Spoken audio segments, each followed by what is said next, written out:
heavy duty na terminal block ba kailangan mo? Ito mare-recommend ko sa iyo, no. Yung terminal block na to ay iba-iba yung mga amperes. So ito 50 amperes tong binili kong terminal block nito, kaya malaki yung mismong tornilyo nito. Then ito nga may cover din yan, no. So yung mismong cover nga niyan ay safety. So ito yung mismong packaging niya galing kay seller, no. So pass delivery rin. Wala na kung kailangan mo, no. So yan, ito yung mismong dalawang terminal block nga yung binili ko, no.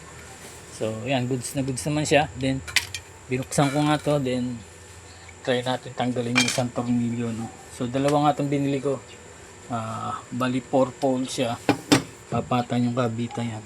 Then yan yung pinaka cover nya, no. So pwede mo to i-mount sa wall or sa concrete, no. Lagyan mo lang ng Torx yan.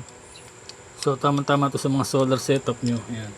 So check nyo dyan sa basket para makita nyo pa detalye. Then ayan, recommended ko to, terminal block heavy duty. So thank you, God bless.